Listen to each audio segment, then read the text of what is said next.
Dia menamparku dan menyebutku wanita murahan karena telat menyajikan makan malam, tetapi dia tidak tahu, tamparan itu adalah sinyal bagiku untuk menyerahkan semua bukti kejahatannya, dan hanya dalam 1 jam, hidupnya yang mewah akan kubuat hancur total. Sebelum kita mulai lebih lanjut, yuk, tekan tombol suka, serta tombol subscribe agar tidak ketinggalan kisah menarik lainnya. Dan jangan lupa absen asal kota Bapak Ibu di kolom komentar. Semoga rezeki kita semua dilancarkan, kesehatan kita diberkahi, dan keluarga kita selalu harmonis dalam lindungannya. Amin. 4 tahun adalah waktu yang terlampau panjang untuk menelan ludah, menahan air mata, dan mematikan harga diri. Astri tahu betul hitungan itu. Sejak menikah dengan Bayu, hidupnya tak ubahnya seorang pelayan berbayar yang tak dihargai. Ia adalah lulusan terbaik di bidangnya, punya cita-cita setinggi langit, tapi semua itu dipaksa tunduk di bawah ketiak kesombongan Bayu dan Ibu Rina. Rumah besar itu seharusnya menjadi istana, tapi bagiku, ia lebih mirip penjara berlapis emas. Kekerasan verbal, penghinaan, dan tatapan merendahkan sudah menjadi sarapan, makan siang, dan makan malam bagiku. Ibu Rina tak pernah absen mencari celah untuk menyakitiku, sementara Bayu, suamiku itu adalah contoh sempurna anak emas yang egois dan pengecut. Di luar, ia direktur keuangan yang disegani. Di rumah, ia hanya laki-laki cengeng yang butuh validasi ibunya.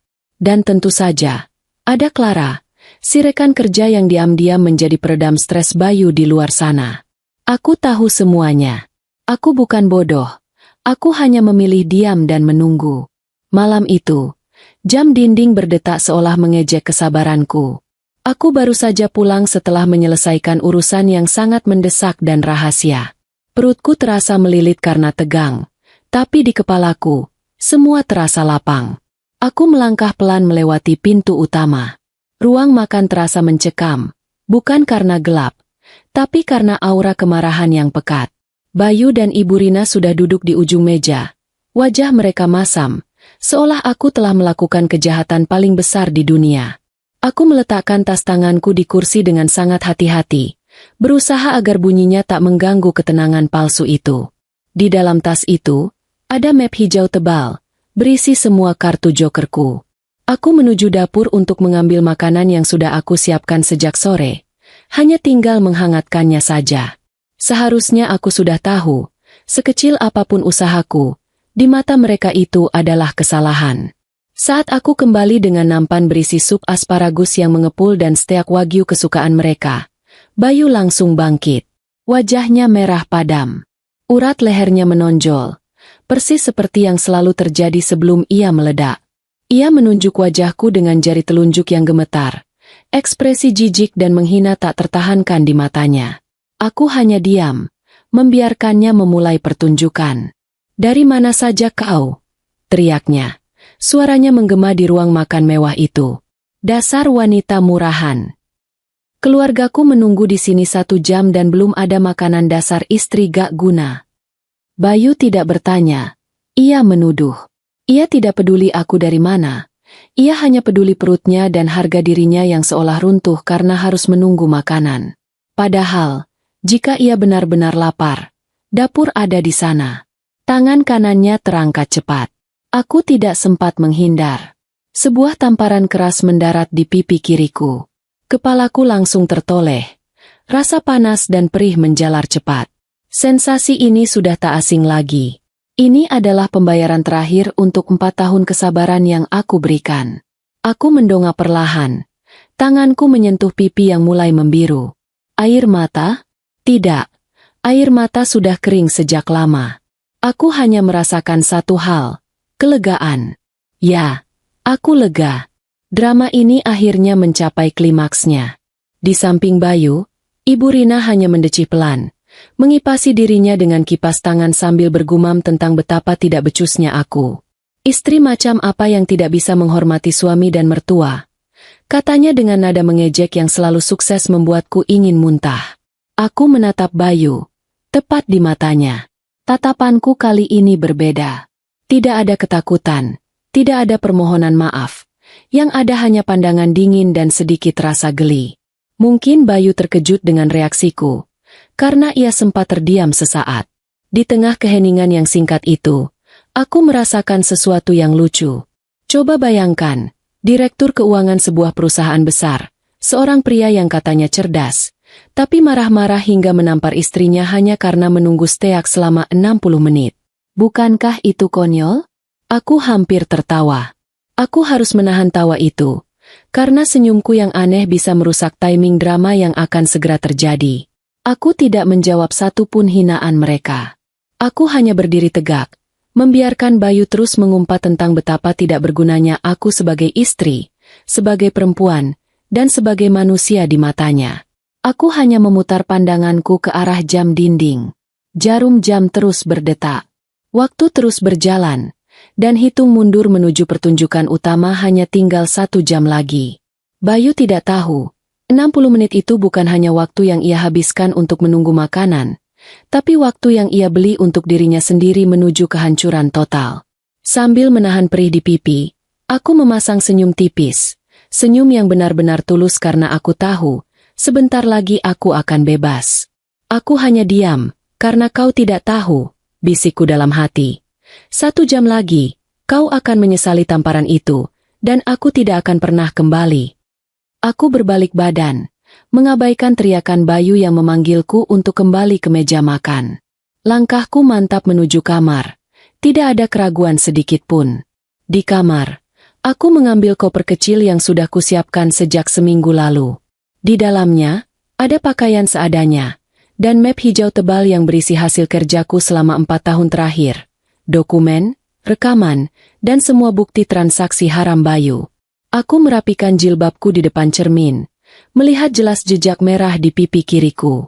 Aku menyentuh bekas tamparan itu, bukan dengan rasa sedih, melainkan dengan rasa syukur. Terima kasih, Bayu, gumamku. Ini adalah tiket terakhirku menuju kebebasan. Aku keluar dari rumah itu, melewati ruang makan yang masih dipenuhi aroma masakan dan amarah Bayu. Aku mendengar ancaman terakhir Bayu bahwa jika aku keluar, jangan harap bisa kembali. Aku mengabaikannya, menaiki mobil kecilku yang kubeli dengan tabunganku sendiri sebelum menikah. Aku memacunya kencang, menuju lokasi yang sudah kutentukan, kantor KPK. Aku tahu, aku hanya punya waktu kurang dari 1 jam untuk membuat laporan resmi dan menyerahkan semua bukti. Sebelum tamu tak diundang, itu tiba di rumah mewah Bayu. Sepanjang perjalanan, aku hanya bisa tersenyum. Senyum itu terasa ganjil, sedikit getir, tapi sangat membebaskan. Aku, Astri, si istri bodoh yang katanya tidak berguna, akan membuktikan bahwa kesabaran adalah senjata paling mematikan bagi seorang wanita cerdas. Semua hinaan, semua tamparan, semua air mata, akan kubayar tunai, lunas, dalam waktu kurang dari 60 menit. Aku kembali ke rumah itu tepat 50 menit setelah tamparan Bayu. Jalanan Jakarta yang sepi malam itu membantuku menyelesaikan urusan penting di kantor KPK lebih cepat dari perkiraan. Aku masuk melalui pintu depan dengan langkah yang jauh lebih ringan daripada saat aku keluar. Di telingaku, masih terngiang jelas teriakan dan ancaman Bayu, tapi kali ini aku hanya merasakan ketenangan yang dingin. Suasana di ruang tengah masih sama tegangnya, bahkan lebih keruh. Bayu dan Ibu Rina rupanya sudah selesai makan, atau lebih tepatnya, mereka makan dengan tergesa-gesa karena lapar dan gengsi. Piring-piring bekas sup asparagus dan steak wagyu yang kubuat ronggok di meja makan, kotor tak disentuh asisten rumah tangga yang sudah kuperintahkan untuk libur hari itu. Bayu menoleh cepat saat mendengar pintu tertutup. Wajahnya semakin merah padam. Perpaduan antara sisa amarah dan mungkin sedikit rasa bersalah yang segera ia tepis. "Oh, jadi kau berani kembali?" gertaknya. Bangkit berdiri seolah siap melompat. "Aku sudah bilang, jika kau langkahkan kakimu keluar pagar, kau tidak usah kembali. Kau pikir kau siapa? Siapa yang kau temui malam-malam begini? Hah? Dasar wanita tidak tahu diuntung." Aku membiarkan semua tuduhan itu melayang di udara. Aku hanya berdiri di dekat pintu, menyandarkan punggung ke dinding, dan memasang senyum paling datar yang kubisa. Senyum itu bukan senyum mengejek, melainkan senyum puas karena rencanaku berjalan tepat waktu. Ibu Rina, yang duduk santai di sofa ruang tengah, ikut menimpali dengan suaranya yang melengking. Ia menuduhku pergi mencari pria lain, menghina pakaian yang aku kenakan, dan mengulang lagi betapa tidak bergunanya aku sebagai menantu. Aku tidak tertarik membalas. Mereka seperti anjing yang menyalak di kandang, dan aku tahu sebentar lagi kandang itu akan hancur. Mataku terpaku pada jam dinding bergaya kolonial yang menggantung mewah di ruang tamu. Jarum panjang bergerak perlahan menuju angka 12, menandakan genap 1 jam sejak aku ditampar. Hitung mundurnya sudah selesai. Aku menarik napas panjang, menikmati aroma ketegangan terakhir ini. Aku tahu, hanya dalam hitungan detik, sandiwara ini akan berakhir.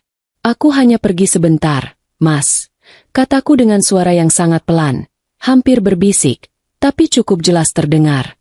Dan kau akan segera tahu kenapa. Simpan tenagamu, kau akan membutuhkannya untuk menjelaskan semuanya di depan para tamumu. Bayu terdiam.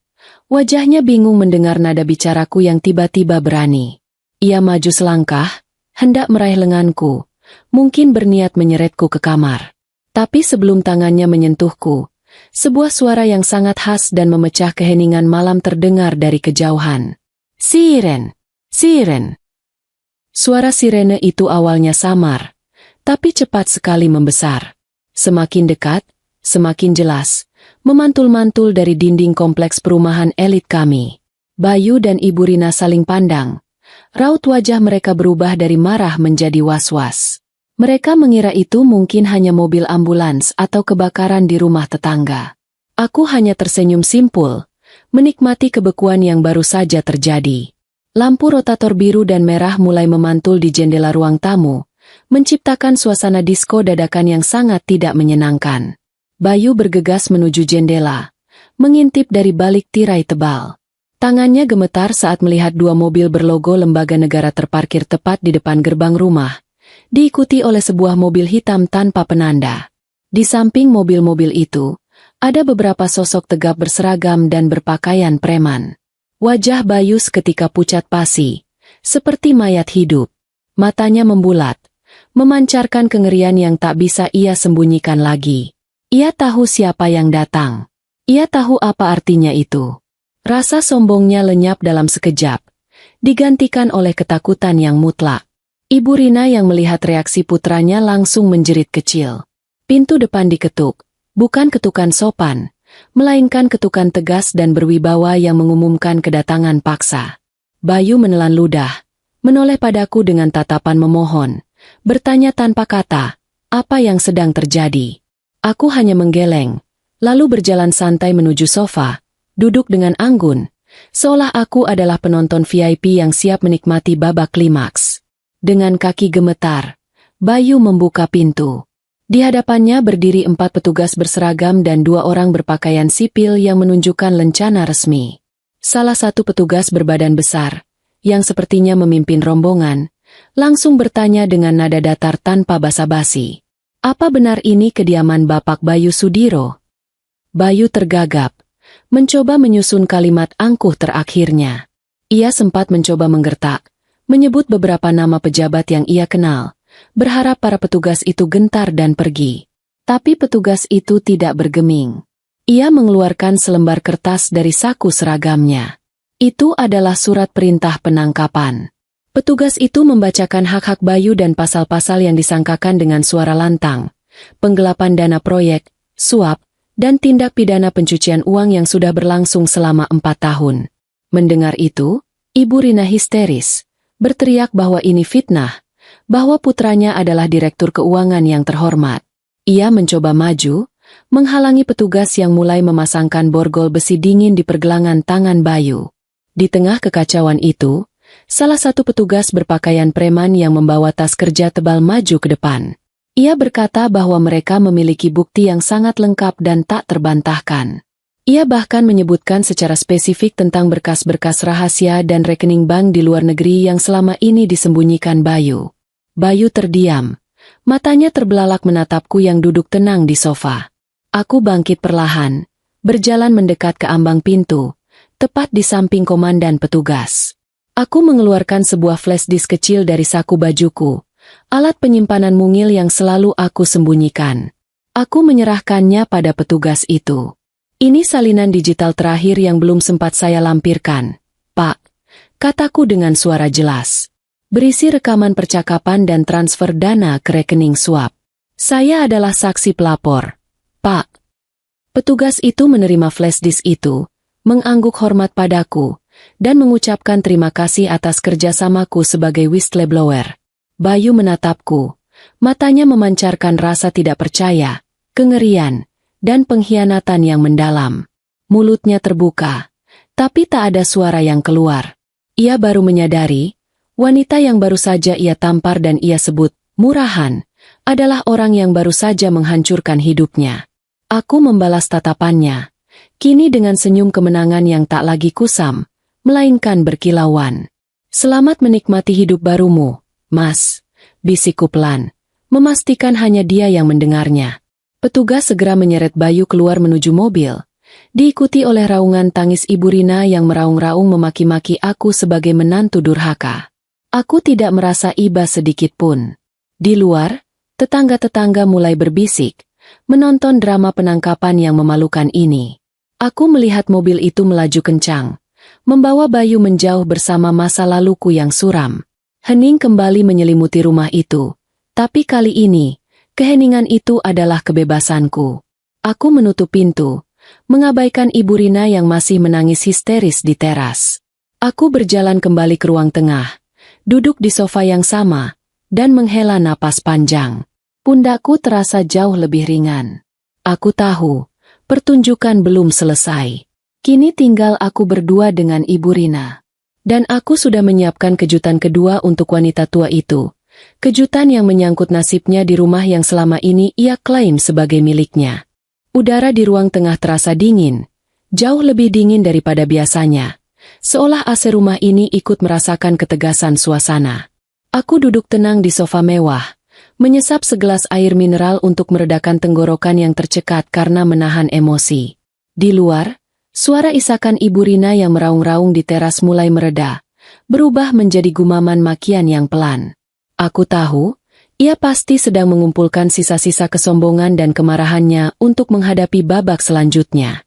Benar saja, tak lama kemudian, Ibu Rina masuk kembali ke rumah dengan hentakan kaki yang kasar.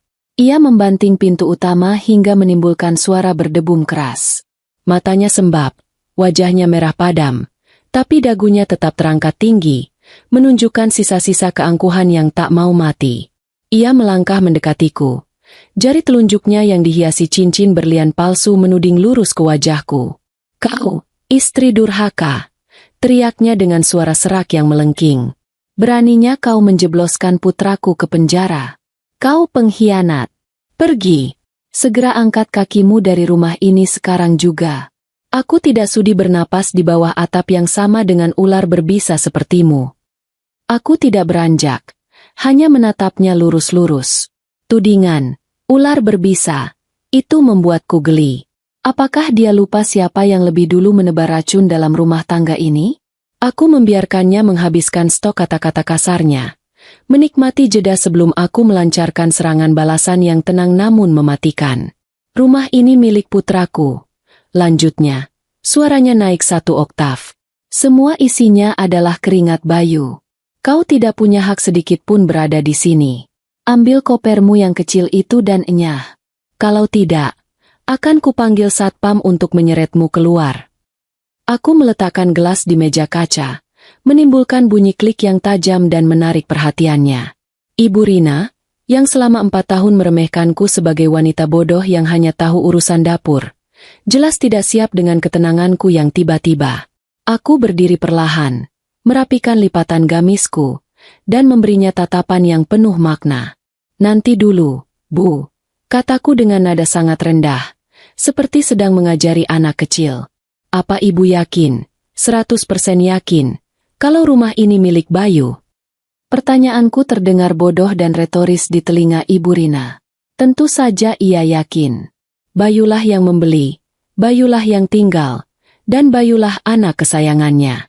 Ia mengejekku dengan dengusan yang panjang, menanyakan apakah aku sudah gila karena syok.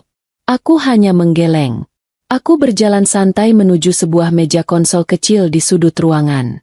Aku membuka laci paling atas, mengambil sebuah map dokumen berwarna coklat tebal, dan kembali. Aku tidak menyerahkannya, melainkan melemparkannya pelan ke atas meja kaca di antara kami. Map itu mendarat dengan bunyi plak yang mengagetkan Ibu Rina. Jika Ibu masih bisa melihat jelas tanpa kacamata, silakan buka dan baca sendiri, kataku. Ibu Rina menyambar map itu dengan tangan gemetar, marah bercampur penasaran. Ia membuka map itu kasar. Matanya menyusuri baris demi baris tulisan di sertifikat tanah dan bangunan tersebut. Butuh waktu beberapa detik, dan kemudian, napasnya tercekat. Ekspresinya langsung berubah dari marah menjadi kaget, dan perlahan, menjadi pucat pasi. Di kolom kepemilikan hak, tercetak jelas namaku, Astri Widya Ningrum. Tidak ada nama Bayu. Satu huruf pun tidak ada. Ibu Rina membaca ulang berkali-kali, seolah berharap nama putranya akan muncul tiba-tiba. Nil. Aku duduk kembali, menyilangkan kaki dengan anggun, dan mulai menjelaskan skema permainan Bayu. Aku menceritakan bahwa 4 tahun lalu, Bayu membeli rumah ini saat ia sedang diawasi ketat oleh auditor internal perusahaan karena kecurigaan awal kasus korupsi. Bayu tidak bisa membeli aset besar atas namanya sendiri, karena itu akan memicu alarm. Dengan liciknya, Bayu menggunakan namaku untuk membeli properti ini, jelasku. Ia bilang itu hadiah pernikahan untukku. Padahal, niat sebenarnya adalah pencucian uang. Ia pikir aku terlalu bodoh untuk mengerti hukum properti dan ia bisa mengambil alih kepemilikan kapan saja setelah masalahnya selesai. Ibu Rina hanya bisa terdiam, lidahnya keluh. Semua argumennya hancur seketika. Aku melanjutkan, menjelaskan satu poin hukum yang paling penting. Di mata negara, siapa yang namanya tercantum di sertifikat, dia adalah pemilik sah mutlak.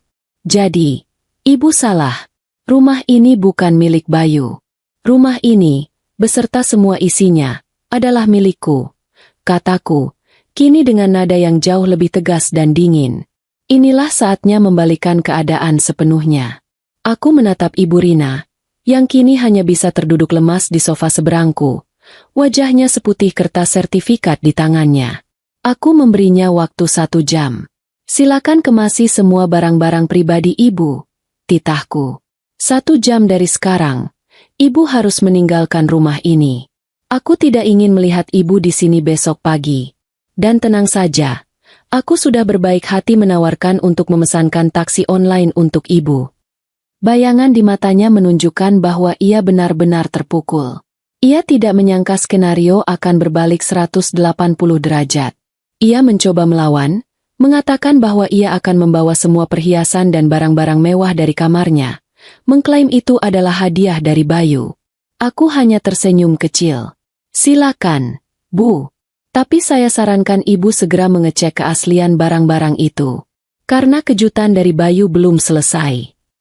Ibu Rina, dengan langkah gontai, akhirnya menyeret kakinya menuju kamar. Rasa takut dan syok sudah menembus kesombongannya. Aku menghela napas lega. Ini adalah langkah pertama menuju kedamaian. Di dalam hatiku, aku tahu karma itu sungguh detail dan tak pernah salah alamat. Di dalam kamar mewahnya yang terletak di lantai 1, Ibu Rina tampak panik luar biasa. Ia bukan panik karena Bayu ditangkap, melainkan panik karena statusnya sebagai nyonya rumah yang terhormat baru saja dicabut sepihak. Ia buru-buru membuka brankas kecil yang tersembunyi di balik lukisan, mengeluarkan kotak-kotak beludru berisi kalung, gelang, dan cincin berlian yang selalu ia pamerkan di acara arisan. Aku mengikutinya dengan langkah santai, bersandar di ambang pintu kamar, mengawasi gerakannya. Ketenanganku sangat kontras dengan kepanikan Ibu Rina yang sedang memeluk kotak-kotak perhiasan itu seolah nyawanya tergantung di sana. Ia menganggap perhiasan itu sebagai benteng terakhirnya, modal untuk bertahan hidup mewah di Hotel Bintang 5. Kau mau apa lagi? Bentaknya, menjaga kotak-kotak itu agar tidak kurbut. Ini semua pemberian putraku. Harganya ratusan juta. Kau tidak berhak menyentuhnya. Aku tersenyum tipis. Tawa kecil yang terdengar miris. Selama ini, Ibu Rina selalu hidup di atas awan kekayaan, padahal tanah di bawah kakinya adalah ilusi. Aku berjalan masuk, mengeluarkan selembar kertas kecil yang sudah agak lusuh dari saku gamisku. Itu adalah nota pembelian yang kusembunyikan sejak setahun lalu. Ibu yakin Bayu memberi ibu berlian asli? Tanyaku dengan nada lembut yang menusuk. Ibu Rina melotot. Matanya penuh penghinaan. Tentu saja. Bayu adalah direktur keuangan. Anakku sukses. Dia tidak akan memberiku barang murahan. Aku menghela napas. Gestur tubuhku seolah sedang menghadapi anak keras kepala. Aku mengambil salah satu kalung berlian besar yang paling sering Ibu Rina pamerkan. Aku mengamatinya sejenak, lalu menyerahkan nota pembelian itu padanya. Kertas itu berasal dari sebuah toko aksesoris imitasi kelas premium di sebuah pasar grosir. Coba Ibu lihat nota ini, kataku. Tanggal dan barangnya cocok dengan perkiraan kapan Bayu memberikan kalung ini pada Ibu. Harganya? Tidak sampai 1% dari klaim Ibu. Bayu tidak akan pernah membelikan barang asli untuk Ibu, apalagi yang harganya ratusan juta. Ibu Rina merebut nota itu, membacanya berulang kali dengan mata melotot. Tangannya mulai gemetar hebat. Ia menatap kalung di tanganku, lalu beralih ke nota itu, dan kembali menatapku. Pertahanannya mulai runtuh. Ia mencoba menyangkal, mengatakan bahwa aku memalsukan nota itu. Aku lulusan akuntansi, Bu. Bukan pemalsu nota murahan, kataku. Jika Ibu mau, kita bisa pergi ke toko emas sekarang juga untuk membuktikan keasliannya. Tapi kita tidak punya waktu, dan hasil tesnya akan sama saja. Kenyataan itu menghantamnya seperti palu. Aku melanjutkan, menjelaskan detail yang lebih pahit. Uang miliaran hasil korupsi Bayu tidak digunakan untuk membelikannya barang mewah, atau menaikkan derajat keluarga. Uang itu habis untuk berjudi online, untuk membiayai gaya hidup hedonisnya, dan untuk menyokong selingkuhannya, Clara. Perhiasan imitasi ini hanya alat Bayu untuk membungkam ibunya agar tidak banyak bertanya dan tetap merasa bangga. Kotak perhiasan itu jatuh dari tangan Ibu Rina. Isinya berhamburan di lantai marmer kamar. Kalung, gelang, dan cincin yang selama ini ia puja kini tampak menyedihkan dan berkilauan palsu di bawah cahaya lampu. Ia menjerit histeris, bukan karena kehilangan harta, tapi karena merasa dikhianati oleh satu-satunya putra yang ia puja-puja. Anak durhaka, raungnya, memunguti perhiasan palsu itu dan melemparkannya ke dinding. Ia menyadari bahwa selama ini ia telah dijadikan badut, topeng penutup kejahatan Bayu, dan dipermalukan di depan teman-temannya dengan berlian imitasi. Aku tidak merasa kasihan, hanya merasa keadilan itu begitu rapi. Aku melihat jam di dinding kamar. Waktu pengusiran yang kuberikan hampir habis. Aku harus menyelesaikan ini tanpa drama berlebihan. Waktu Ibu tinggal 20 menit lagi. Aku mengingatkannya dengan suara datar. Jika Ibu belum keluar, aku akan meminta satpam untuk membantu memindahkan barang-barang Ibu ke trotoar. Setelah ini, semua barang milik Ibu yang tersisa akan aku sumbangkan ke panti asuhan. Ancaman terakhir itu berhasil. Ibu Rina, dengan langkah gontai dan air mata yang terus mengalir, mulai memasukkan baju-bajunya ke dalam koper besar dengan asal-asalan. Tidak ada lagi kesombongan, tidak ada lagi dagu terangkat. Yang tersisa hanyalah seorang wanita tua yang tertipu, terusir, dan menyadari bahwa ia kini tidak memiliki apa-apa selain pakaian lusuh dan kenangan palsu. Aku menunggunya di ruang tamu, memastikan Ibu Rina keluar dari pagar rumah. Tepat saat jam menunjukkan batas waktu, Ibu Rina menyeret koper besarnya keluar dari gerbang, berdiri sendirian di pinggir jalanan yang sepi. Aku mengunci pintu pagar, membalikan kunci terakhir itu.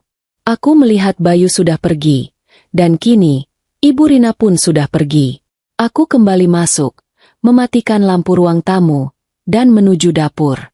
Aku membersihkan piring kotor yang ditinggalkan mereka, mencuci bekas-bekas sup yang katanya keasinan. Dan untuk pertama kalinya dalam 4 tahun, aku merasakan kedamaian absolut di rumah itu. Malam itu, aku tidur nyenyak, tanpa rasa takut akan teriakan atau tamparan yang mengganggu. Di dalam sel tahanan kantor polisi, waktu bergerak lambat dan menyakitkan, berbeda total dengan ritme jam tangan mewah yang dulu melingkari pergelangan Bayu. Ruangan itu sempit, pengap, dan berbau pesing.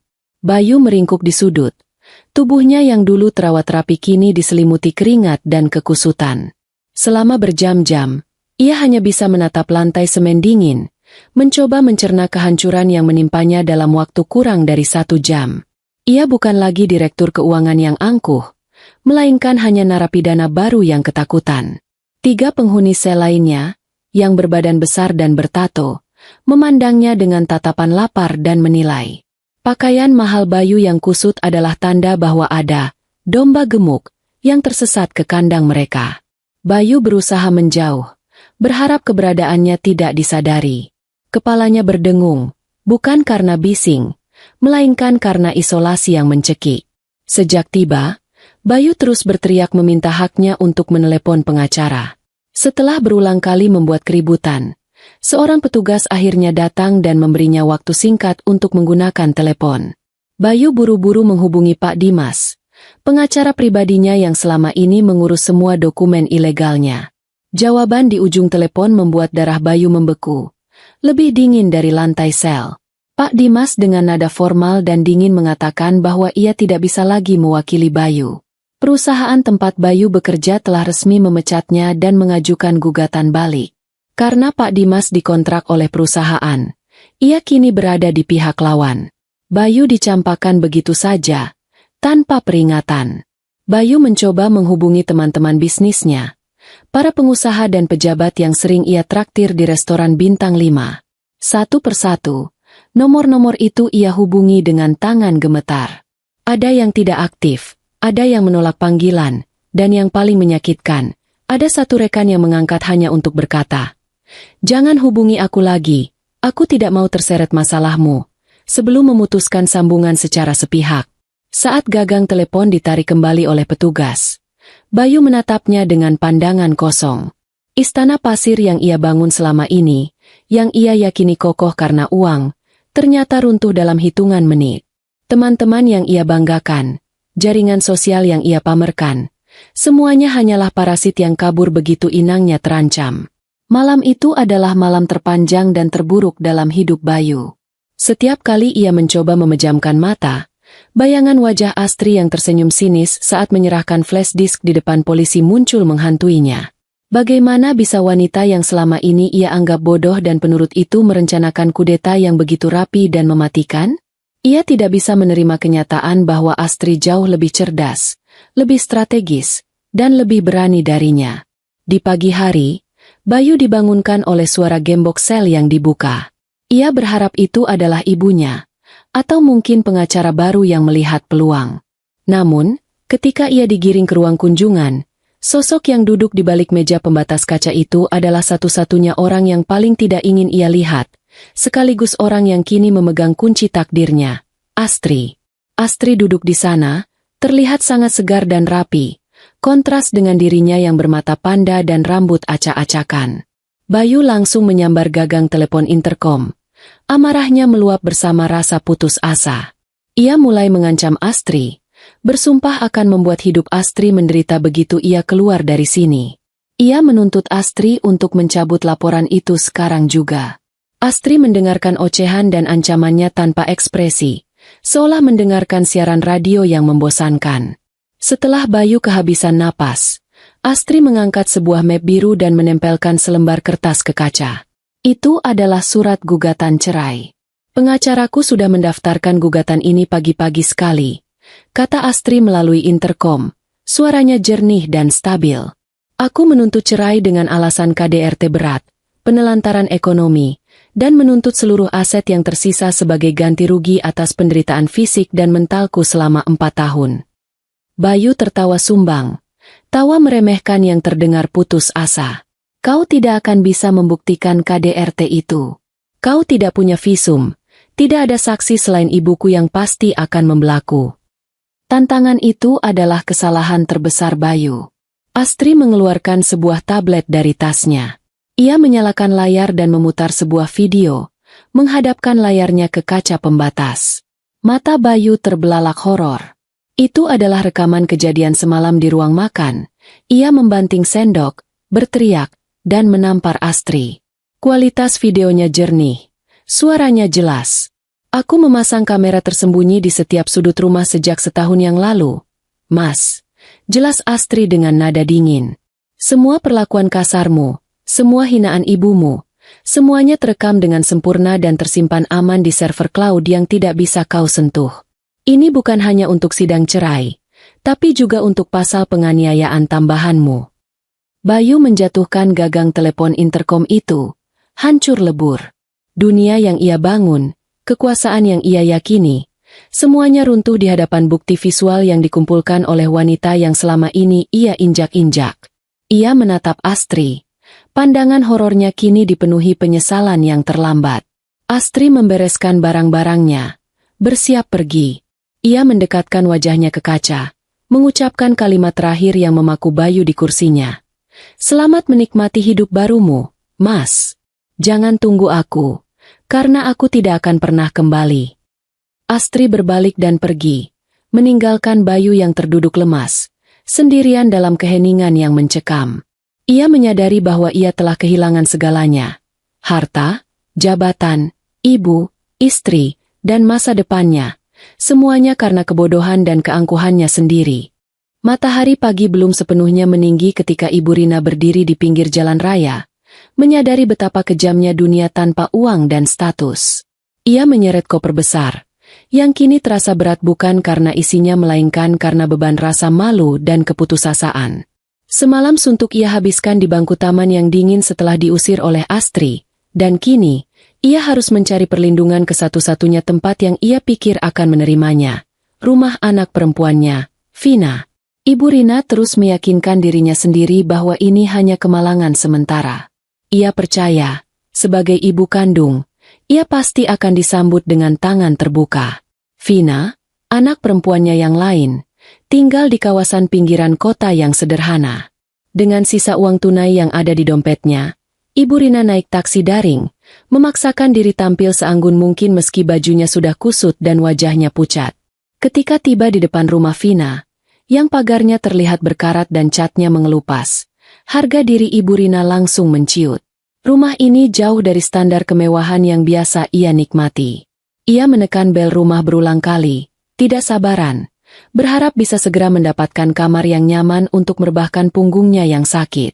Pintu terbuka, dan Vina muncul dengan wajah masam, masih mengenakan daster rumahan yang sudah pudar warnanya. Ekspresi terkejut di wajah Vina langsung berubah menjadi kening berkerut dalam ketika melihat ibunya berdiri dengan koper besar di sampingnya. Vina tidak mempersilakan masuk. Ia berdiri berkacak pinggang di ambang pintu, seolah sedang menghalangi maling. "Ibu kenapa?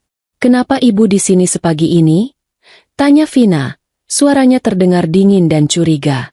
Ibu Rina langsung memberondong Vina dengan keluhan dan drama air mata, menyalahkan Astri atas semua yang terjadi. Ia menceritakan bagaimana Astri menjebloskan Bayu ke penjara dan mengusirnya dari rumah. Ia berharap Vina akan segera memeluknya, menangis bersamanya, dan memaki Astri sebagai menantu durhaka. Namun, respons Vina sangat jauh dari harapan. Vina tertawa, tawa sinis yang tak mengandung rasa iba sedikit pun. Ia memotong ucapan Ibu Rina dengan tajam, suaranya penuh kekesalan yang terpendam lama. "Tolong jangan bercanda, Bu." "Astri mengusir ibu, itu bagus," kata Vina. Kata-katanya menusuk langsung ke ulu hati Ibu Rina. 5 tahun lalu, saat suamiku butuh pinjaman uang untuk modal usaha dan aku memohon pada ibu bilang uang ibu hanya untuk bisnis. Bayu dan aku hanya bisa menyusahkan. Ibu selalu memuja Bayu sebagai anak emas, dan menganggap kami yang lain tidak ada harganya. Sekarang, apa yang anak emas ibu lakukan? Membawa ibu ke kehancuran. Ibu Rina terdiam, tak menyangka ingatan masa lalu itu masih tersimpan rapi sebagai dendam yang membara. Ia mencoba membela diri, mengatakan bahwa ia adalah orang tua yang harus dihormati. Tapi Vina tidak peduli dengan konsep kehormatan yang selama ini hanya berlaku satu arah itu. "Aku tidak mau menampung ibu," tegas Vina, melipat tangannya di dada. "Rumahku sempit, suamiku tidak suka keributan, dan yang paling penting, aku tidak mau terseret masalah hukum Bayu." Berita penangkapannya sudah menyebar di grup keluarga besar. "Bu, kami semua takut. Kami tidak mau dianggap menikmati aliran dana korupsi Bayu. Vina menutup pintu pagar tepat di depan wajah Ibu Rina, tanpa rasa bersalah, bahkan tanpa mengucapkan selamat tinggal. Ibu Rina terpaku di trotoar. Koper besar itu kini terasa 10 kali lebih berat. Hatinya hancur berkeping-keping, bukan karena penolakan, tapi karena kesadaran pahit bahwa anak-anaknya hanya melihatnya sebagai beban dan potensi masalah hukum. Ibu Rina menyeret kopernya kembali ke jalan raya, kini menuju harapan terakhirnya, rumah anak sulungnya, Ridho. Perjalanan ke rumah Ridho memakan biaya sisa uangnya dan waktu yang cukup lama. Sepanjang jalan, ia terus merutuki nasibnya dan menyalahkan Bayu, bukan dirinya sendiri yang memupuk sifat egois anak-anaknya. Saat tiba di perumahan Ridho, nasibnya tidak jauh berbeda. Ridho, yang bekerja di instansi pemerintahan dan sangat menjaga citra, bahkan tidak membukakan pintu. Ia berbicara kepada ibunya melalui celah pagar besi dengan nada dingin dan formal. "Maaf, Bu, saya sedang ada urusan mendesak dan tidak bisa menerima kunjungan," kata Ridho. Matanya tampak menghindari tatapan Ibu Rina. "Menampung ibu saat ini bisa membahayakan posisi saya. Berita Bayu sudah viral. Saya tidak mau kantor saya berpikir saya terlibat dalam kasus korupsi." Ibu Rina memohon, mencoba memainkan kartu kasih sayang ibu. Ia menceritakan bahwa ia tidak punya uang, tidak punya tempat tinggal, dan badannya sakit.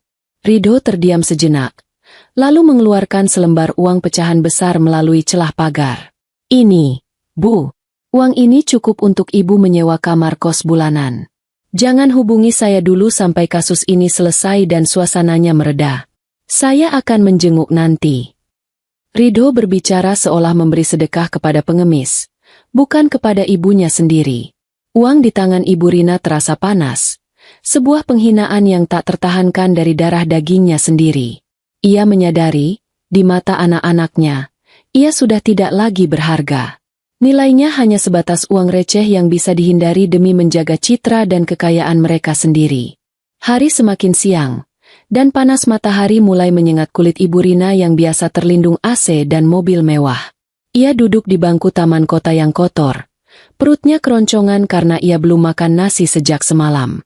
Ia menghitung uang yang diberikan Ridho. Jumlahnya sangat terbatas, hanya cukup untuk sewa kamar kos murah di daerah perkampungan kumuh selama sebulan. Ia menyeret kopernya lagi. Kakinya mulai melepuh karena sepatu hak tingginya tidak cocok untuk berjalan jauh. Dengan langkah gontai, ia mulai menyusuri ganggang sempit yang becek dan berbau tidak sedap. Kesombongan yang tersisa sedikit demi sedikit terkikis oleh realitas kemiskinan. Setelah berputar-putar mencari, ia akhirnya menemukan sebuah kamar petak kosong di ujung gang buntu. Kondisinya sangat memprihatinkan. Dindingnya lembab, catnya mengelupas, lantainya hanya semen kasar, dan kamar mandinya di luar, berbagi dengan penghuni lain. Pemilik kontrakan, seorang wanita paruh baya dengan tatapan curiga, meminta bayaran di muka. Ibu Rina menyerahkan uangnya dengan tangan gemetar. Ia masuk ke kamar sempit itu, meletakkan kopernya, dan bau apek langsung menusuk hidungnya. Tidak ada AC, tidak ada kasur empuk, hanya tikar tipis yang ditinggalkan penyewa sebelumnya. Ia ambruk di lantai, menangis tanpa suara. Malam pertama di tempat itu adalah neraka yang nyata baginya. Suara bising tetangga, tangisan bayi, dan suara musik keras membuatnya tidak bisa tidur. Nyamuk-nyamuk mulai menyerang kulitnya yang biasa terawat. Ia mencoba memejamkan mata, tapi bayangan kamar mewahnya di rumah Astri, yang dulu selalu wangi dan tenang, terus menghantuinya. Ia teringat bagaimana Astri selalu membawakan teh hangat setiap pagi. Penyesalan merayap masuk, bukan karena ia menyesal telah jahat pada Astri, tapi karena ia menyesal telah kehilangan kenyamanan yang diberikan Astri. Perutnya perih karena belum makan nasi, hanya mengganjal dengan roti murah. Ia kini benar-benar sendirian, terperangkap dalam kemiskinan yang dulu selalu ia hina. Beberapa hari berlalu, dan uang simpanannya menipis cepat. Ibu Rina sadar ia harus bekerja untuk makan. Ia mencoba melamar pekerjaan sebagai pencuci piring di sebuah warung makan sederhana. Dengan menekan egonya dalam-dalam, ia mendatangi pemilik warung. Namun, nasib berkata lain. Saat pemilik warung melihat wajahnya, ia langsung mengenali Ibu Rina, wajah yang sempat muncul sekilas di berita televisi sebagai ibu histeris pembela koruptor. Pemilik warung itu menolaknya mentah-mentah, mengatakan bahwa ia tidak mau warungnya sial karena mempekerjakan keluarga maling. Penolakan itu terjadi berulang kali. Ibu Rina berjalan pulang ke kontrakannya dengan langkah seret. Air matanya menetes membasahi pipi yang kini mulai keriput dan kusam. Ia telah jatuh ke titik terendah. Ia sudah tidak punya apa-apa. Hari penentuan itu akhirnya tiba, ditandai dengan langit mendung yang seolah meratapi kehancuran. Gedung pengadilan negeri dipadati awak media. Kasus korupsi dan suap Bayu telah menjadi sorotan nasional, mencerminkan kebusukan moral yang harus diadili. Aku datang lebih awal, diantar oleh Dimas, pengacaraku yang kompeten dan tenang. Aku duduk di kursi saksi dengan penampilan yang memancarkan aura profesional dan percaya diri. Aku mengenakan setelan blazer biru tua yang elegan, menampilkan sosok wanita yang jauh berbeda dari istri tertindas yang dulu dikenal Bayu. Aku tidak menoleh sedikit pun ke arahnya. Fokusku lurus ke depan, ke meja majelis hakim. Bayu memasuki ruang sidang dengan tangan terborgol. Penampilannya sangat menyedihkan. Tubuhnya kurus kering, wajahnya tirus dengan lingkaran hitam di bawah mata, dan rambutnya yang dulu selalu rapi kini tumbuh berantakan. Ia tampak seperti orang sakit yang rapuh, jauh dari citra direktur keuangan yang angkuh. Di matanya, aku melihat ketakutan murni, bukan lagi kesombongan. Saat giliranku memberikan kesaksian, ruang sidang mendadak senyap. Aku memaparkan kesaksianku dengan tenang, runtut, dan didukung data yang akurat. Aku menjelaskan bagaimana Bayu memalsukan tanda tangan direktur utama, bagaimana ia membuat perusahaan cangkang untuk mengalirkan dana, dan bagaimana ia menggunakan uang perusahaan untuk memuaskan gaya hidup pribadinya. Aku berbicara layaknya seorang auditor ahli, menggunakan istilah keuangan dan hukum yang membuat pengacara publik Bayu yang ditunjuk negara karena Bayu sudah bangkrut kewalahan. Setiap kali Bayu mencoba membantah dengan emosi, hakim segera memperingatkannya untuk diam. Bukti-bukti yang kuserahkan malam itu di KPK, kini terpampang di layar proyektor, menjadi senjata yang menelanjangi semua kejahatan Bayu. Persidangan tidak hanya membahas soal uang, jaksa juga mulai masuk ranah perilaku Bayu. Aku membeberkan fakta bahwa sebagian besar uang hasil kejahatan itu digunakan untuk gaya hidup hedonis, judi online, dan membiayai wanita-wanita simpanannya.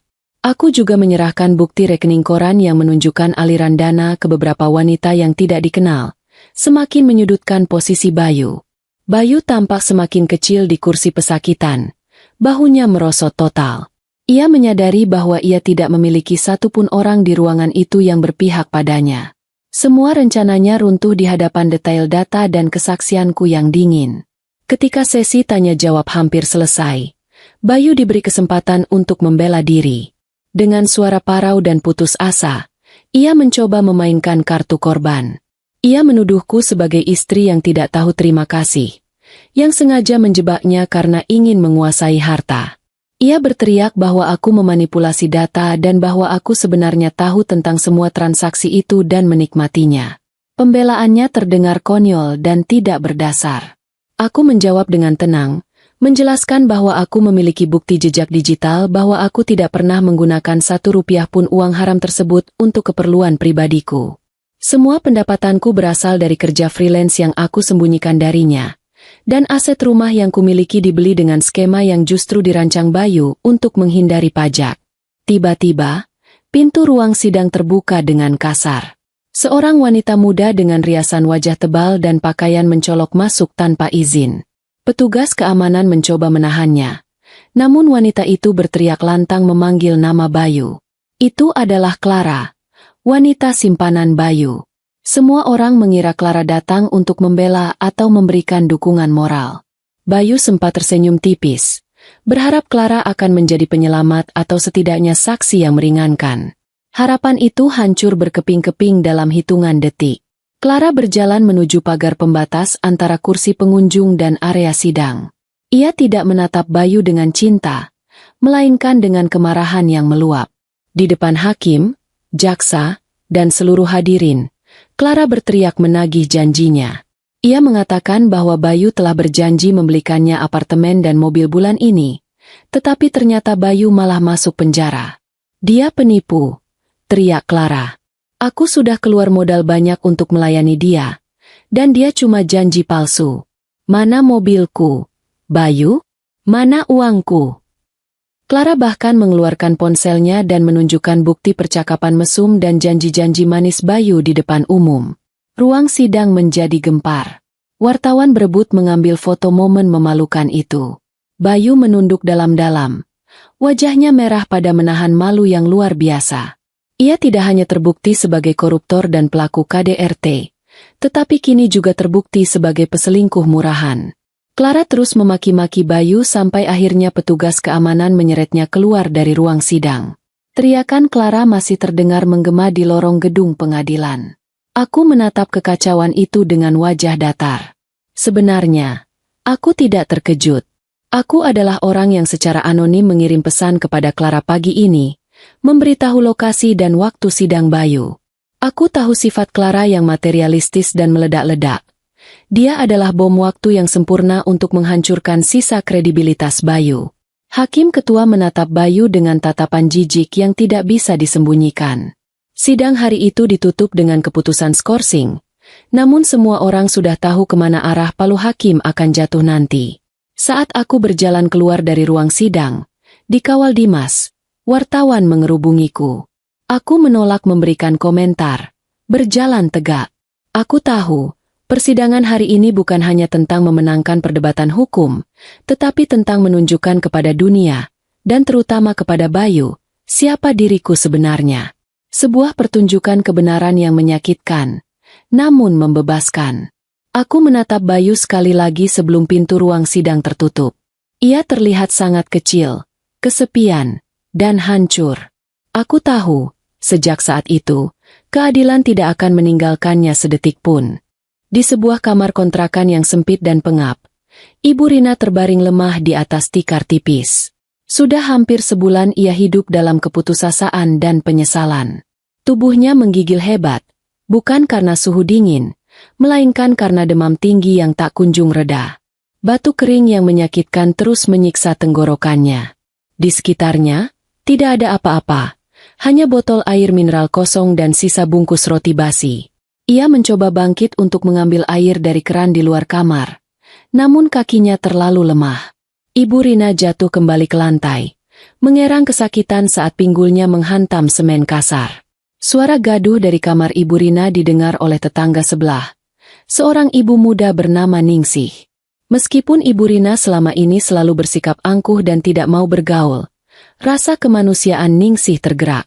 Ningsih dan beberapa warga lain mendobrak pintu kayu kamar Ibu Rina yang rapuh. Pemandangan yang mereka temukan sungguh menyedihkan. Wanita tua yang dulu selalu membanggakan kekayaan putranya kini tergeletak tak berdaya. Wajahnya pucat pasi, dan matanya cekung. Warga segera bergotong royong membawanya ke rumah sakit umum daerah terdekat menggunakan angkutan umum seadanya. Sesampainya di instalasi gawat darurat, Ibu Rina ditempatkan di bangsal kelas 3 yang penuh sesak. Bau obat-obatan bercampur dengan bau keringat pasien lain membuatnya mual. Seorang perawat datang memeriksa kondisinya dan meminta data penanggung jawab keluarga. Dengan suara parau dan tangan gemetar, Ibu Rina menyebutkan nomor telepon anak-anaknya, Ridho dan Vina. Perawat itu mencoba menghubungi Ridho dan Vina. Telepon Ridho tersambung. Namun begitu perawat menjelaskan bahwa ibunya masuk rumah sakit dan membutuhkan biaya pengobatan segera, Ridho langsung memutus sambungan telepon dengan alasan sedang rapat penting. Perawat mencoba menelepon kembali, namun nomor itu sudah diblokir. Harapan beralih ke Vina. Vina menjawab dengan nada ketus, mengatakan ia tidak punya uang, usahanya sedang sepi, dan menyuruh pihak rumah sakit meminta biaya kepada Bayu di penjara. Ibu Rina, yang mendengar percakapan itu dari kejauhan, merasa hatinya hancur berkeping-keping. Air mata menetes dari sudut matanya, bukan karena sakit fisik, melainkan karena rasa sakit akibat pengkhianatan dari darah dagingnya sendiri. Anak-anak yang ia besarkan dengan memanjakan mereka, anak-anak yang ia bela mati-matian, kini membuangnya seperti sampah. Dalam keputusasaan, pihak administrasi rumah sakit menemukan satu nomor kontak darurat lama yang tersimpan di dompet usang Ibu Rina. Itu adalah kartu nama Astri. Perawat itu ragu sejenak, namun karena kondisi Ibu Rina semakin kritis, ia menghubungi nomor tersebut. Tidak seperti anak-anak kandungnya, Astri mengangkat telepon pada dering kedua. Suaranya tenang dan sopan. Setelah mendengar penjelasan perawat, Astri hanya mengatakan akan datang untuk melihat situasi, bukan sebagai keluarga, tetapi atas dasar kemanusiaan. 1 jam kemudian, Astri tiba di rumah sakit. Penampilannya sangat kontras dengan lingkungan bangsal kelas 3 yang suram. Ia mengenakan busana kerja yang rapi, wajahnya segar, dan langkahnya mantap. Ia berjalan menuju ranjang Ibu Rina. Ketika Astri berdiri di samping ranjang, Ibu Rina membuka matanya perlahan. Melihat Astri, secercah harapan muncul di mata Ibu Rina. Ia mengira Astri datang untuk menjemputnya pulang, untuk merawatnya kembali seperti dulu. Tangan keriput Ibu Rina mencoba meraih tangan Astri. Bibirnya bergerak memohon ampun dengan suara lirih. "Nak, Astri, maafkan Ibu. Ibu janji akan jadi mertua yang baik. Tolong, bawa Ibu keluar dari tempat ini," pintanya. Air mata mengalir deras. Astri tidak menepis tangan itu, namun ia juga tidak menggenggamnya. Ia menatap Ibu Rina dengan tatapan datar, tanpa kebencian, namun juga tanpa kehangatan. Astri berbicara dengan nada rendah. "Saya sudah melunasi seluruh biaya perawatan Ibu untuk hari ini sampai 3 hari ke depan," kata Astri, "termasuk obat-obatan dan biaya rawat inap." Mendengar itu, Ibu Rina menangis lega, mengira itu adalah tanda bahwa Astri masih peduli. Namun, kalimat Astri selanjutnya menghapus senyum itu seketika. "Ini adalah bantuan terakhir yang saya berikan," tegas Astri. "Saya melakukan ini bukan karena saya masih menganggap Ibu sebagai mertua, melainkan sebagai sedekah kepada orang yang membutuhkan. Setelah 3 hari, pihak dinas sosial akan mengambil alih perawatan Ibu, karena tidak ada keluarga yang mau mengurus Ibu." Ibu Rina terbelalak kaget, menggelengkan kepalanya kuat-kuat, memohon agar jangan diserahkan ke panti sosial. Ia berteriak, ia ingin pulang ke rumah Astri. Astri mengeluarkan ponselnya dan memperdengarkan rekaman suara percakapan telepon antara pihak rumah sakit dengan Ridho dan Vina tadi. Suara Ridho yang dingin dan suara Vina yang kasar terdengar jelas. "Anak-anak kandung Ibu sendiri yang menolak merawat Ibu," kata Astri pelan. "Mereka takut keluar uang, takut repot. Inilah hasil didikan Ibu selama ini. Mengajarkan anak-anak Ibu untuk mencintai uang di atas segalanya. Sekarang, saat uang itu tidak ada, cinta itu pun hilang." Astri merapikan tasnya dan bersiap pergi. Ibu Rina menangis meraung, mencoba bangun untuk menahan Astri, namun tubuhnya terlalu lemah. Ia berteriak memanggil nama Astri, mengatakan bahwa ia menyesal, bahwa ia salah menilai Astri selama ini. Astri berhenti sejenak di ambang pintu tirai bangsal. Ia menoleh sedikit, menatap wanita tua yang kesepian itu untuk terakhir kalinya. "Penyesalan selalu datang terlambat, Bu," kata Astri. Suaranya kini kembali dingin dan tegas. "Dan karma tidak pernah salah alamat. Gunakan sisa hidup Ibu untuk bertaubat." Setelah itu, Astri berjalan pergi. Langkah kakinya terdengar tegas menjauh di lorong rumah sakit, meninggalkan Ibu Rina yang terus menangis dalam penyesalan yang mendalam. Ibu Rina benar-benar sendirian, menyadari bahwa di mata anak-anaknya, ia sudah tidak lagi memiliki nilai. Astri telah memberikan keadilan terakhir, bukan dengan kebencian, melainkan dengan kemanusiaan yang terukur. Di dalam lembaga pemasyarakatan yang terletak jauh di luar kota, Bayu terus membusuk dalam kesendirian. Hari-hari yang ia lalui terasa seperti siksaan tanpa akhir. Status sosialnya telah lenyap, dan kini ia hanya seorang pesakitan yang menunggu hari penentuan takdir. Bayu tidak tahu, Ibu Rina telah jatuh sakit dan ditinggalkan anak-anaknya. Ia hanya tahu bahwa dunia di luar sana terus bergerak tanpanya. Hari penentuan vonis itu akhirnya tiba. Langit di atas gedung pengadilan tampak suram, mencerminkan masa depan Bayu yang kelam. Ruang sidang utama penuh sesak, lebih padat daripada sebelumnya. Semua mata tertuju pada kursi terdakwa. Bayu duduk dengan kepala tertunduk dalam. Tubuhnya kini benar-benar habis. Ia tampak seperti bayangan dirinya yang dulu. Tidak ada lagi sisa-sisa kesombongan. Hanya ketakutan murni akan palu hakim yang akan segera diketuk. Ia memejamkan mata rapat-rapat. Mencoba mengabaikan tatapan mata Astri yang ia tahu duduk tenang di sisi lain ruangan. Aku duduk di barisan depan bersama Dimas, pengacaraku. Aku mengenakan setelan blazer yang sederhana namun berwibawa. Aku tidak merasakan dendam, hanya rasa lega yang mendalam. Hari ini bukan hanya tentang vonis pidana korupsi Bayu, tetapi juga pembacaan keputusan pengadilan agama mengenai gugatan cerai dan pembagian harta Gonogini. Hakim Ketua, seorang pria parubaya yang berwajah tegas, mulai membacakan putusannya. Suaranya berat dan bergema melalui pengeras suara, mengisi setiap sudut ruangan dengan ketegangan. Hakim membacakan satu persatu fakta persidangan yang telah terbukti sah dan meyakinkan. Bayu terbukti melakukan tindak pidana korupsi secara berlanjut, penggelapan dana perusahaan, pemalsuan dokumen, dan pencucian uang. Hakim juga membacakan pertimbangan yang memberatkan. Bayu tidak menunjukkan rasa penyesalan yang tulus, ia memberikan keterangan yang berbelit-belit, dan yang paling utama, ia terbukti menggunakan uang hasil kejahatan untuk gaya hidup hedonis dan perjudian, yang sangat melukai rasa keadilan masyarakat. Poin tentang KDRT juga disinggung, menunjukkan karakter buruk terdakwa. Keringat dingin mengucur deras di pelipis Bayu. Jantungnya berdegup kencang.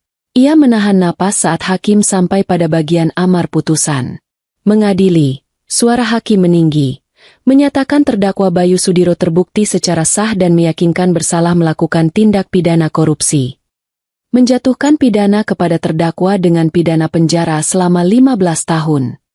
Angka itu menghantam Bayu seperti palu godam tepat di ulu hati. 15 tahun. Separuh hidup produktifnya akan habis membusuk di dalam penjara. Ia menghitung cepat di kepalanya. Ia akan keluar saat usianya sudah mendekati 50 tahun. Namun, hukuman itu belum selesai. Dan denda sebesar 1 miliar rupiah. Dengan ketentuan apabila denda tersebut tidak dibayar, maka diganti dengan pidana kurungan selama 2 tahun. Bayu ambruk sedikit di kursinya. Denda yang begitu besar. Ia tahu ia sudah bangkrut. Itu berarti ia harus menjalani tambahan hukuman. Hakim kemudian membacakan putusan terkait aset dan perceraian. Memerintahkan agar barang bukti berupa tanah dan bangunan di Jalan Kemuning Raya dikembalikan kepada saksi korban, Saudari Astri Widyaningrum, sebagai pemilik sah berdasarkan sertifikat hak milik yang valid, serta sebagai bagian dari kompensasi atas kerugian material dan imaterial akibat tindak kekerasan dalam rumah tangga yang dialaminya. Palu diketuk 3 kali dengan keras. Tok, tok, tok. Bunyi palu itu adalah akhir dari segalanya bagi Bayu. Ia merasa dunia di sekelilingnya berputar. Telinganya berdenging hebat. Ia ambruk dari kursinya. Pingsan di lantai ruang sidang. Keributan terjadi. Petugas medis dan polisi segera berlari mendekat untuk memeriksa kondisinya. Aku melihat tubuh mantan suamiku digotong keluar ruangan dengan tandu. Namun aku tidak beranjak dari tempat duduk. Tidak ada air mata. Tidak ada rasa iba yang berlebihan. Aku hanya merasa beban berat yang selama 4 tahun menindih punggungku akhirnya diangkat sepenuhnya. Dimas menepuk pelan bahuku, memberiku senyuman selamat yang tulus. Aku membalas senyuman itu, sebuah senyum yang benar-benar lepas dan ringan, tanpa kepalsuan. Kami berdiri, merapikan berkas-berkas, dan berjalan keluar dari ruang sidang dengan langkah tegap. Di luar gedung pengadilan, matahari akhirnya muncul dari balik awan mendung, menyinari pelataran gedung dengan cahaya keemasan yang hangat. Udara terasa segar, jauh lebih segar daripada yang pernah kurasakan sebelumnya.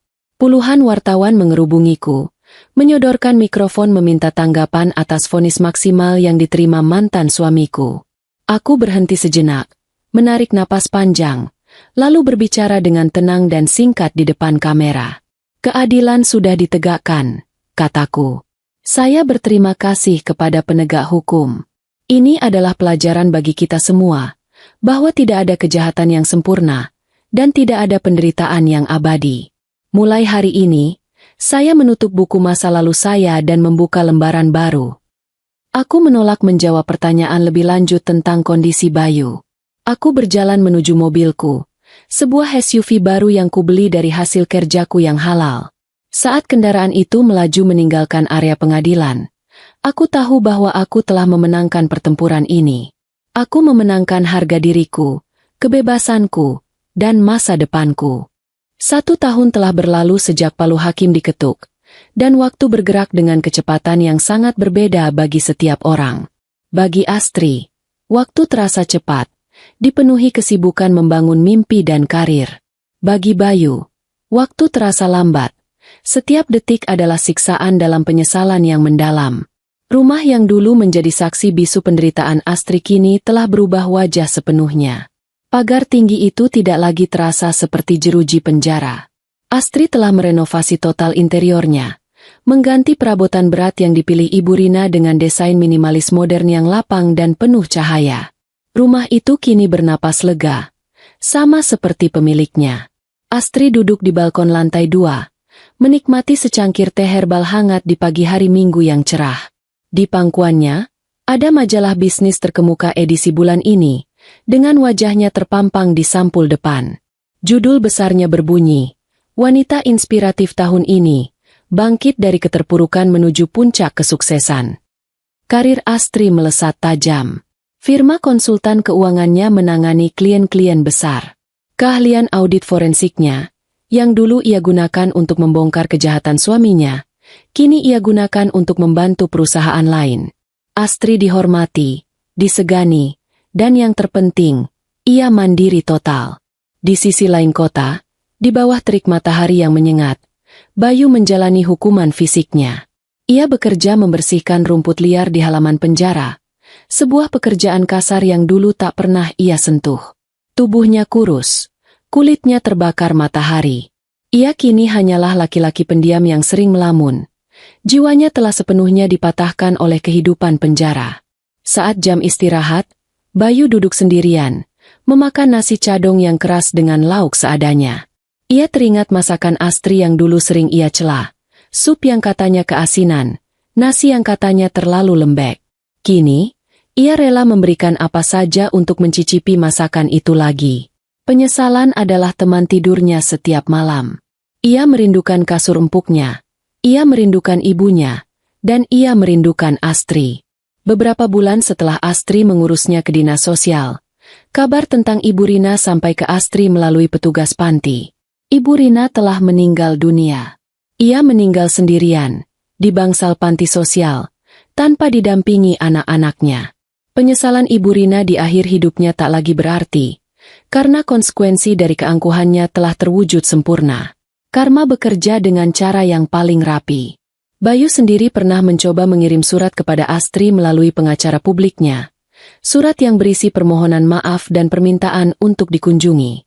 Namun, surat itu tidak pernah berbalas. Astri telah menginstruksikan orang di rumahnya untuk membuang semua kiriman yang berasal dari penjara tanpa perlu membukanya. Bagi Bayu, kesunyian ini adalah hukuman yang jauh lebih berat daripada kurungan fisik. Di rumah Astri, bel pintu berbunyi.